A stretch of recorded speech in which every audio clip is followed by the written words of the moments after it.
A new investigation adjacent to an ongoing missing persons case in Gillette, a father whose daughters were taken from Lander finds them safe in Florida, and brain-eating amoebas in Grand Teton National Park. We'll take a look at these stories and more today from Wyoming's largest news organization. I'm Andrew Rossi, in for Wendy Kaur with Cowboy State Daily. It's been 2 years since Irene Gakwa, a 34-year-old Kenyan national, disappeared from her home in Gillette. Her live-in boyfriend, 40-year-old Nathan Heitman, is currently serving a 3 to 6 year sentence in Wyoming State Prison after pleading guilty to 3 felonies related to financial and intellectual property crimes against her. Now, a new investigation opened by the Torrington Police Department stems from an unknown incident last June when he was incarcerated at the Wyoming Medium Correctional Institution. Following that incident, he was moved to the maximum security Wyoming State Penitentiary in Rawlins, where he is currently held. None of these investigations are related to the disappearance of Gakwa, who vanished in February 2022. A Riverton dad has been reunited with his 2 young daughters, and his ex-wife is in custody in Florida after absconding with the girls late last month. Lindsay Orchard is being held on a warrant from Wyoming for interference with child custody. She was arrested late Friday afternoon in St. Petersburg, Florida, for leaving the state with her 2 children on January 31st without the permission of their father and custodial parent, Brian Cowart. Cowart was awarded primary custody on January 20th, while Orchard was granted reasonable visitation rights. Nevertheless, while saying she was going to spend one night with the girls in a Lander hotel, Orchard took them and cut off all contact. Their father didn't know where his daughters were until he spotted a picture of them on Facebook.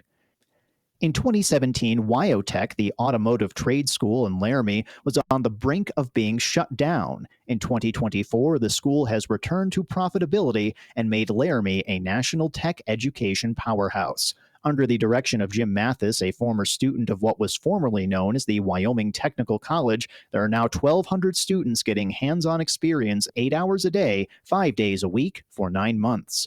Mathis raised $7 million to buy the school and save its programs, getting an additional $5 million loan from the state of Wyoming. Within 2 years, Mathis had returned the school to profitability and paid about half of the state's loan off. He expects to pay the rest of it off this year. 95% of WyoTech students are from other areas of the country who could have found local technical education programs in their home states, but they are choosing WyoTech because of its reputation and ubiquity. I'll be back with more news right after this. Did you know it's illegal to dig or excavate without knowing what's below? This is Jan Warren, Executive Director for Call of Wyoming. We will be hosting workshops around the state to educate homeowners, realtors, landscapers, underground facility owners, and excavators on the state law, industry best practices when it comes to planting a tree, building a fence, or any other excavation project you have planned. Join us for a free breakfast, get your questions answered, and learn how Call of Wyoming is here to help. Go to onecallofwyoming.com and register today.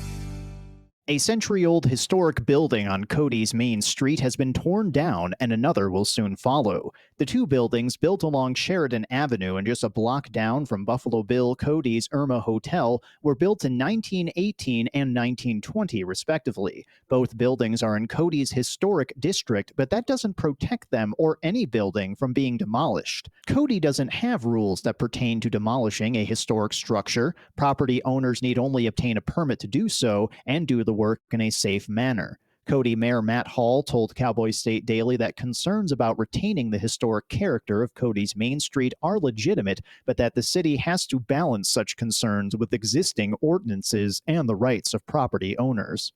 And a deadly brain-eating amoeba has been confirmed in Grand Teton National Park hot springs. Naegleria fowleri is a microscopic single-cell organism that causes primary amoebic meningoencephalitis, a rapidly fatal infection of the central nervous system that is deadly in nearly 97 to 99% of all reported cases. A 2016 report detected the deadly amoeba in 3 hot springs within Grand Teton National Park. However, statistically speaking, anyone fearing death by this amoeba is more likely to die by shark attack, a fair carnival ride breaking down, or a coconut to the head. And that's today's news. Get your free digital subscription to Wyoming's only statewide newspaper by hitting the subscribe button on cowboystatedaily.com. I'm Andrew Rossi, in for Wendy Kaur for Cowboy State Daily.